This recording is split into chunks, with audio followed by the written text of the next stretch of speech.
بعد فأعوذ بالله من الشيطان الرجيم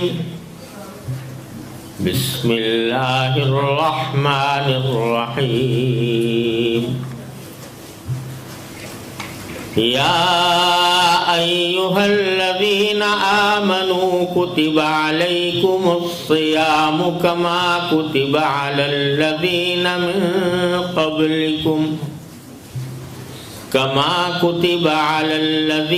من قبلكم لعلكم تتقون آمنت بالله صدق الله مولانا العظيم وصدق رسوله النبي الكريم ونحن على ذلك من الشاهدين والشاكرين والحمد لله رب العالمين.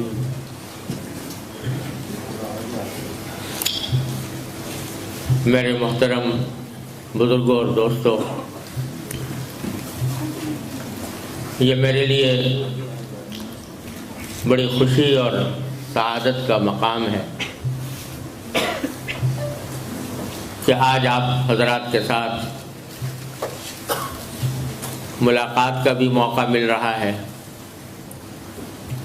اور کچھ گزارشات پیش کرنے کی بھی مجھے دعوت دی گئی ہے۔ مجھ سے فرمایا گیا کہ آج کے اس خطاب کا موضوع رمضان المبارک اور اس سے صحیح فائدہ اٹھانے اور اس کو اپنے لیے ایک نقطہ انقلاب بنانے کا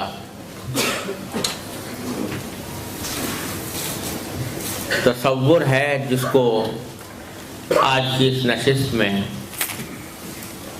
واضح کرنے کی مجھے دعوت دی گئی ہے۔ عام طور سے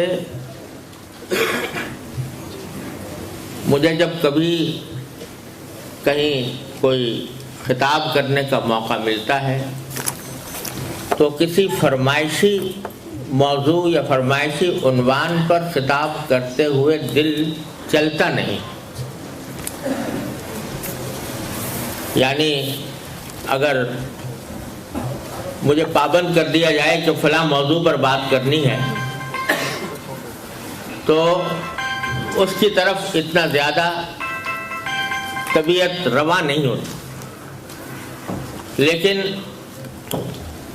عام طور سے جب کبھی کہیں کوئی بات کرنے کا موقع ملتا ہے تو میں اللہ جل جلالہ سے دعا کرتا ہوں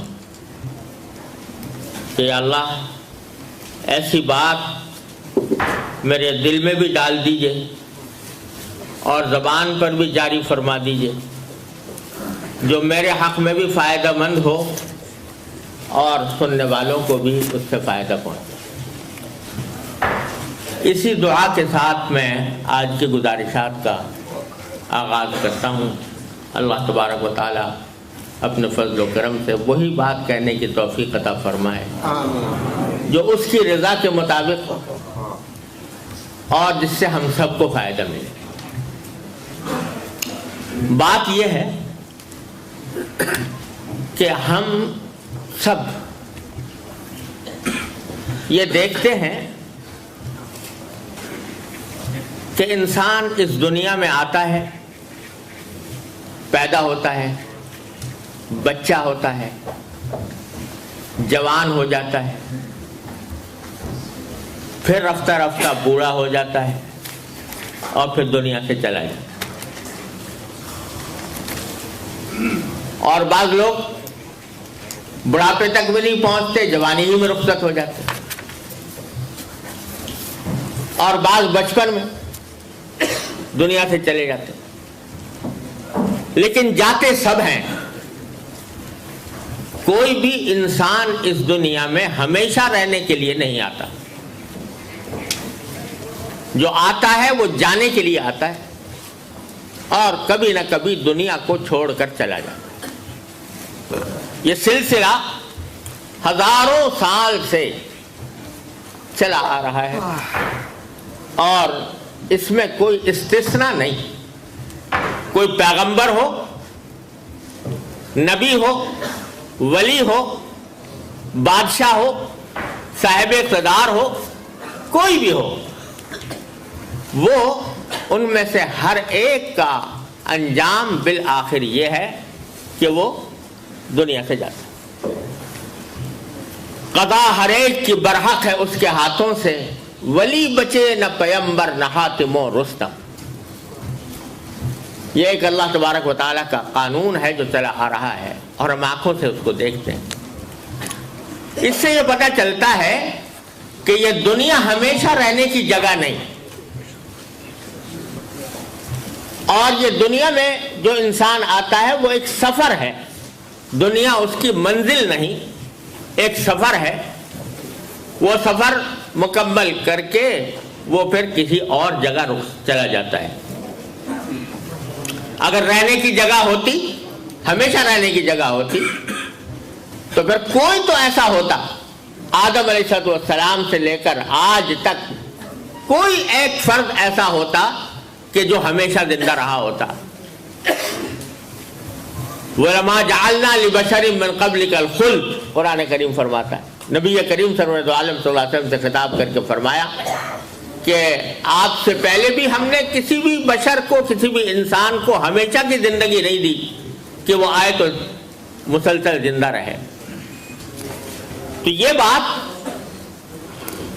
ہر انسان کو سوچنے کی ہے کہ میں جو یہاں آیا ہوں اور کبھی یہاں سے چلا جاؤں گا تو میرے آنے کا مقصد کیا ہے، میں کیوں آیا ہوں. یہ ایک سفر ہے جس سے ہم سب گزر رہے ہیں، اور ہر سفر کی کوئی منزل ہوتی ہے، ہر سفر کا کوئی مقصد ہوتا ہے. اگر کوئی شخص سفر پر ویسے ہی چل پڑے بغیر کوئی مقصد ذہن میں رکھے ہوئے تو وہ احمق کہلائے گا، بیوقوف ہوگا. کوئی جاتا ہے تجارت کے مقصد سے سفر کرتا ہے، کوئی ٹورزم کے مقصد سے سفر کرتا ہے، سیاحت اس کی مقصود ہوتی ہے. کوئی اپنے عزیز و دوستوں سے ملاقات کے لیے جاتا ہے، وہ اس کا مقصد ہوتا ہے. کوئی حج کے سفر پر جاتا ہے تو عبادت کرنا مقصود ہوتا ہے. کوئی علم حاصل کرنے جاتا ہے تو علم حاصل کرنا اس کا مقصد ہوتا ہے. لیکن ایسا کوئی نہیں ہے کہ جس کو پتہ نہ ہو کہ میں کیوں سفر پر روانہ ہوا. تو قرآن ہمیں اس بات کی دعوت دیتا ہے، اور ہر انسان کو بحیثیت انسان کے یہ سوچنا چاہیے کہ میں آخر کیوں اس دنیا میں آیا. تو اس کا جواب اس بات کا کہ میں کیوں دنیا میں آیا ہوں، یہ وہی ذات دے سکتی ہے جس نے دنیا میں بھیجا، انسان کو دنیا میں بھیجا. اسی سے پوچھو کہ اللہ، اگر اللہ تعالیٰ پر ایمان ہے تو اللہ تعالیٰ سے پوچھنا چاہیے کہ اللہ آپ نے ہمیں دنیا میں کیوں بھیجا. تو اس کا جواب قرآن کریم نے ایک آیت میں دیا اور فرمایا وَمَا خَلَقْتُ الْجِنَّ وَالْإِنسَ إِلَّا لِيَعْبُدُونَ. میں نے جنات اور انسانوں کو کسی اور کام کے لیے نہیں، صرف ایک کام کے لیے پیدا کیا، اور وہ یہ کہ وہ میری بندگی کریں. وَمَا خَلَقْتُ الْجِنَّ وَالْإِنسَ إِلَّا لِيَعْبُدُونَ. میں نے نہیں پیدا کیا جنات کو اور انسانوں کو کسی اور کام کے لیے، الا مگر اس کام کے لیے کہ لیعبدون، تاکہ وہ میری بندگی کریں، میری عبادت کریں. اب بندگی یا عبادت کس کو کہتے ہیں؟ عام طور سے جب اس کا انگریزی میں ترجمہ کیا جاتا ہے عبادت کا، تو ترجمہ یہ کیا جاتا ہے کہ عبادت کا کو انگریزی میں کہتے ہیں ورشپ. تو آیت کا ترجمہ بھی یہ کیا جاتا ہے کہ I have created the jinn and the humankind only to worship me، کہ مجھے عبادت کرنے کے لیے مجھے پیدا کیا گیا، یہ ترجمہ کیا جاتا ہے. لیکن حقیقت یہ ہے کہ ورشپ کے لفظ سے عبادت کا صحیح مفہوم ادا نہیں ہوتا، کیونکہ ورشپ انگریزی میں ایک خاص ریچولز کا نام ہے. وہ خاص ریچولز اگر انسان ادا کرے تو وہ ورشپ ہے، اور اس سے آگے کوئی اور مقصد اس کا نہیں، اور وہ صرف خاص طریقوں سے ادا ہوتی ہے۔ چرچ میں چلا جائے آدمی تو سروس وہاں پر چرچ کے اندر سروس ہوگی، وہ ورشپ ہے، اتوار کے دن ہوگی یا کسی اور دن ہوگی۔ یہودی مذہب میں یہ ورشپ ہے، یہودی مذہب میں کوئی اور طریقہ ورشپ کا موجود ہے، اور ہندو مذہب میں بتوں کے آگے ہاتھ جوڑ کے کھڑے ہو جانا اور اس کو ڈنڈوت کرنا، یہ مسجد ہے، وہ ورشپ ہے۔ لیکن قرآن جس کو عبادت کہتا ہے، اور جس چیز کا نام عبادت قرآن کریم نے رکھا ہے، جس کو انسان کی زندگی کا بنیادی مقصد قرار دیا ہے، وہ عبادت بڑا وسیع اور بڑا ہمہ گیر مفہوم رکھتی ہے۔ اس عبادت کے معنی یہ ہے کہ انسان اللہ کا بندہ بن جائے۔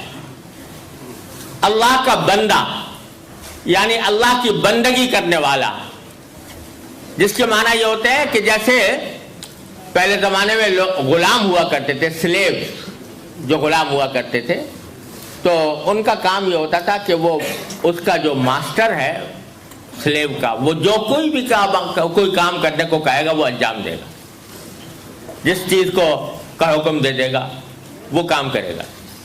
دیکھیے، جو آدمی کسی دوسرے کی کوئی خدمت کرتا ہے یا سروس کرتا ہے، اس کی کئی قسمیں ہوتی ہیں۔ ایک نوکر ہوتا ہے یا امپلائی ہوتا ہے، وہ امپلائی کسی خاص کام کے لیے رکھا جاتا ہے کہ میں نے اس کو دکان پر اپنے ملازم امپلائی رکھا ہے، یہ میرے دکان کی دیکھ بھال کرے گا، یہ دفتر میں کوئی خاص کام انجام دے گا، یا کوئی خاص وقت اس کا مقرر ہوتا ہے، اس خاص وقت کے اندر 8 گھنٹے کی ڈیوٹی دے گا، یہ امپلائی ہے۔ لیکن اس کام سے ہٹ کر اگر اس کا جو امپلائر ہے وہ اگر کسی اور کام کے اوپر اس کو کا حکم دے تو وہ اس کا پابند نہیں۔ اگر کوئی فرض کرو دفتر میں ملازم ہے، اس کا باس یہ تو کہہ سکتا ہے کہ دفتر کا کام کرو، لیکن اگر اس سے وہ کہا کہ میرے گھر جا کر میرے گھر کی صفائی کرو، گھر کو صاف کرو، تو یہ اس کو حق نہیں پہنچتا۔ لیکن ایک اس سے بڑھ کر غلام ہوتا ہے جس کو سلیو کہتے ہیں، اس کا کام یہ ہے کہ ماسٹر جو کچھ کہے وہ کام کرے۔ ماسٹر اگر اس کو یہ کہے کہ حکومت کرو، وہ حکومت کرے گا۔ اگر ماسٹر اس کو یہ کہے کہ تم بیت الخلا صاف کرو، وہ بیت الخلا صاف کرنے پر مجبور ہوگا۔ یہ غلامی کا تصور ہے۔ لیکن اس سے بھی آگے ایک اور چیز ہے جس کو بندہ کہا جاتا ہے، اور وہ اللہ کا بندہ، کہ غلام اور تو ہر بات کی تعمیل کرتا ہے لیکن اس کو سجدہ نہیں کرتا، اس کی عبادت نہیں کرتا، بلکہ وہ صرف اس کے احکام کی تعمیل کرتا ہے۔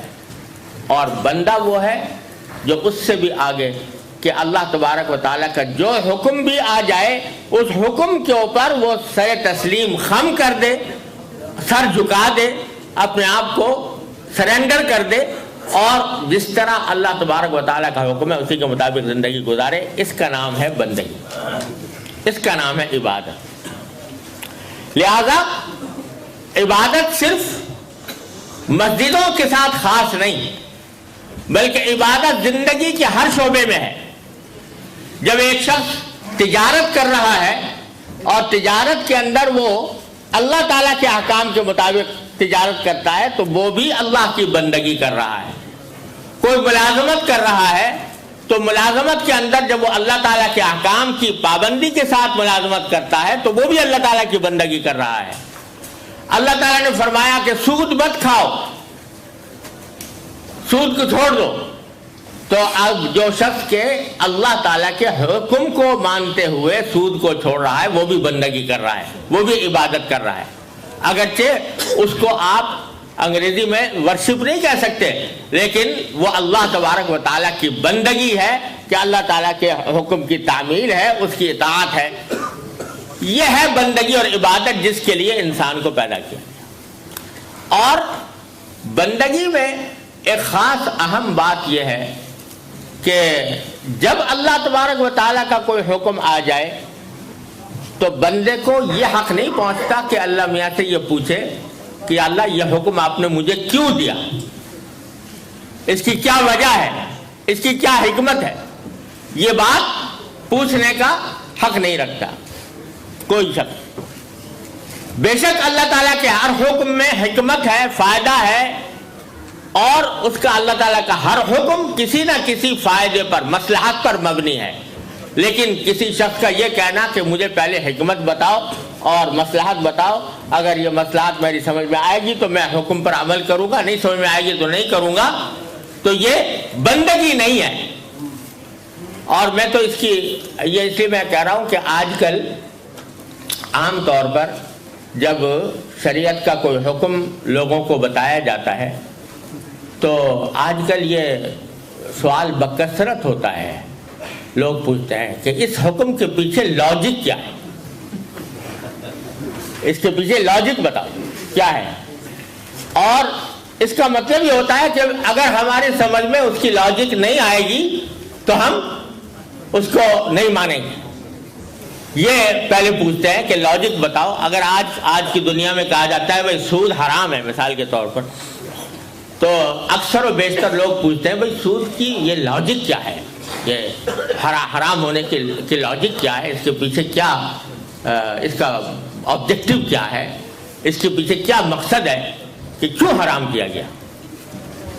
جواب یہ بھی دیا جا سکتا ہے کہ بہت سارے فوائد ہیں، اور آج کی دنیا نے تو ثابت کر دیا کہ سود نے جتنی تباہ کاری مچائی ہے اتنی کسی اور چیز نے نہیں مچائی معاشی میدان کے اندر۔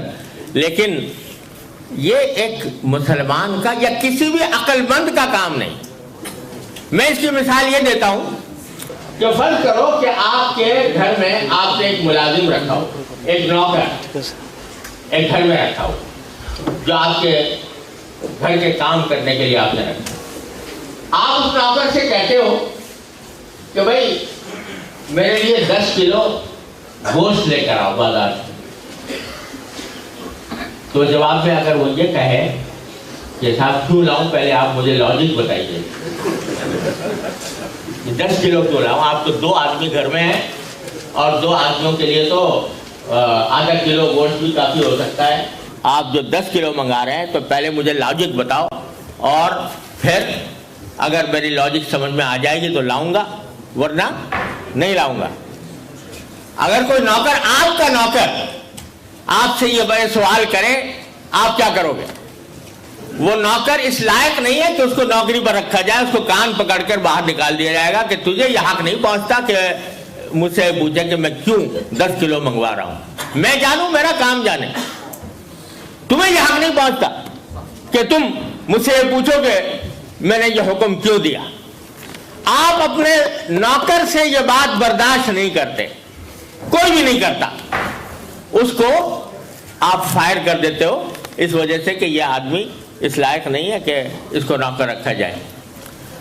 آپ تو حالانکہ آپ بھی انسان ہو، نوکر بھی انسان ہے، دونوں انسان ہیں، دونوں بشر ہیں، دونوں سے غلطی ہو سکتی ہے، لیکن آپ اس کا یہ سوال برداشت نہیں کرتے۔ لیکن اللہ تبارک و تعالیٰ اگر آپ سے یہ کہیں کہ فلاں کام کرو یا فلاں کام نہ کرو، تو آپ اگر جواب میں یہ کہو کہ جی پہلے لمحہ مجھے بتائیے لاجک کیا ہے اس کے پیچھے، اور اس کے پیچھے کیا مصلحت اور کیا حکمت ہے، جب تک کہ میں یہ نہیں سمجھوں گا اس وقت تک میں عمل نہیں کروں گا، تو بتاؤ یہ بندگی ہوئی یا سرکشی ہوئی؟ یہ سرکشی ہے کہ آدمی، انسان یہ کہے کہ میں تو پہلے لاجک سمجھوں گا پھر بعد میں۔ آج یہ دنیا کے اندر بکثرت یہ سوال، جہاں جاؤ قرآن کے احکام کے بارے میں، نبی کریم صلی اللہ علیہ وسلم کے احکام کے بارے میں یہ لاجک، تو اور صرف لاجک ہی نہیں، لوگ اپنا بھی خیال ظاہر فرماتے ہیں۔ وہ جب کوئی شریعت کا معاملہ آتا ہے تو کہتے ہیں کہ میرا تو خیال یہ ہے، آئی تھنک، میں تو یہ سوچتا ہوں، میرا خیال تو یہ ہے کہ یوں ہونا چاہیے۔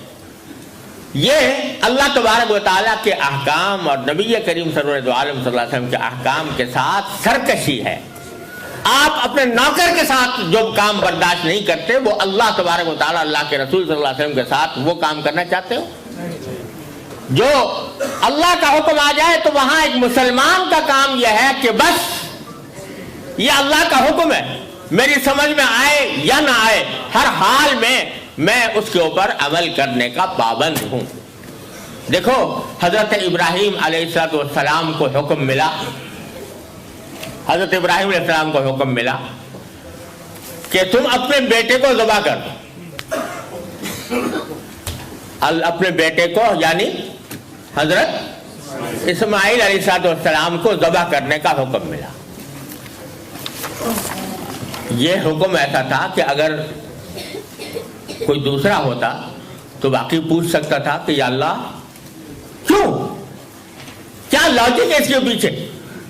بظاہر تو یہ حکم ایسا تھا کہ کسی بھی عقل کی ترازو پر پورا نہیں اترتا، اپنا بیٹا اس کو قتل کرنا بلا وجہ، اس کا کوئی جرم نہیں، اس نے کوئی اوفنس نہیں کیا، اس نے کوئی کرائم کمٹ نہیں کیا، اور کہا جا رہا ہے کہ اس انوسنٹ بچے کو قتل کر دو۔ یہ عقل کے بظاہر بالکل خلاف، اور جس کو قتل کرنے کا حکم ہو رہا ہے وہ نابالغ بچہ، وہ نابالغ بچہ ہے، مائنر ہے، وہ ابھی تک وہ بالغ بھی نہیں ہوا، اور چھوٹے بچوں کو قتل کرنا شریعت میں بھی اتنا حرام قرار دیا گیا کہ جو جنگ ہو رہی ہو نا کافروں کے ساتھ، کھلی جنگ ہو، جہاد، اس میں بھی نبی کریم صلی اللہ علیہ وسلم کا اسٹینڈنگ آرڈر تھا کہ کسی بھی بچے کو قتل نہ کرو، لا تقتلوا ولیدا ولا امرأة ولا شیخا فانیا۔ ہر لشکر جو جاتا تھا سرکار دو عالم صلی اللہ علیہ وسلم کی طرف سے وہ ہدایت لے کر جاتا تھا، کسی عورت کو قتل نہ کرنا، کسی بچے کو قتل نہیں کرنا، کسی بوڑھے کو قتل نہیں کرنا۔ یہ سرکار دو عالم صلی اللہ علیہ وسلم کا اسٹینڈنگ آرڈر تھا، یہ ہر اس لشکر کے لیے جو جہاد کے لیے جایا کرتا تھا۔ یہ تو اب نئی تہذیب والی بات ہے، نئی تہذیب کے جو نمائندے ہیں انہوں نے یہ طریقہ نکالا ہے کہ عورتیں ہوں یا بچے ہوں، اپنے مقصد کی خاطر جس کو چاہو قتل کر دو، جس کو چاہو بامبنگ کر دو، جس کے اوپر چاہو بمبارڈمنٹ کر دو، اور جس طرح چاہو قتل کر دو۔ لیکن سرکار دو عالم صلی اللہ علیہ وسلم کا حکم یہ تھا کہ کسی بچے کو قتل نہیں کرنا۔ تو حکم حضرت ابراہیم کو آ رہا ہے کہ نابالغ بچہ، نابالغ بچہ بھی اپنا بیٹا، لیکن پلٹ کر ابراہیم علیہ السلام نے یہ نہیں پوچھا کہ یا اللہ میاں کیوں، کیا لاجک ہے اس کے پیچھے، اور اپنے بیٹے سے پوچھا کہ بیٹا مجھے یہ حکم آیا ہے اللہ تعالیٰ کی طرف سے خواب میں کہ میں تم کو ذبح کر رہا ہوں، فانظر ماذا ترى۔ ان کا امتحان لیا کہ ذرا تم دیکھ کے بتاؤ تمہاری کیا رائے ہے، تمہارا کیا خیال۔ تو بیٹا بھی ابراہیم خلیل اللہ علیہ السلام کا بیٹا تھا، اور وہ بیٹا تھا جس کے صلب سے نبی آخر الزمان صلی اللہ علیہ وسلم تشریف لانے والے تھے۔ بیٹے نے بھی جواب میں یہ نہیں کہا کہ ابا جان کیوں، میں کیوں قتل ہو جاؤں، میں نے کیا جرم مجھ سے سرزد ہوا ہے۔ جواب میں انہوں نے بھی یہ کہا کہ یا ابت افعل ما تؤمر، ابا جان جو حکم ملا ہے اس پر عمل کیجئے اور میری فکر نہ کیجئے، ستجدونی انشاءاللہ من الصابرین، آپ مجھے انشاءاللہ صبر کرنے والوں میں پائیں گے، میں کوئی واویلا نہیں کروں گا۔ یہ تھا ابراہیم خلیل اللہ علیہ السلام، یہ تھے ابراہیم خلیل اللہ علیہ السلام، یہ تھے اسماعیل علیہ السلام۔ اور جب قرآن نے ان دونوں کے اس واقعے کا ذکر کیا تو کیا لفظ استعمال فرمایا، فلما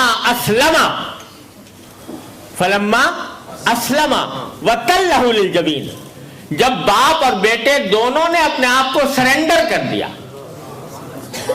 اپنے آپ کو سرنڈر کر دیا، سر جھکا دیا کہ آپ جو کچھ کہیں برحق ہے، تو وَتَلَّهُ لِلْجَبِينِ، اور ان کو پیشانی کے بل لٹا دیا۔ تو اللہ تعالیٰ نے فرمایا کہ یا ابراہیم قد صدقت الرؤیا، اے ابراہیم تم نے خواب کو سچا کر دکھایا۔ اور اسی کو دوسری جگہ فرمایا کہ قال له ربه اسلم قال اسلمت لرب العالمین، جب اس کے پروردگار نے کہا کہ اپنے آپ کو سرنڈر کر دو میرے حکم کے آگے؟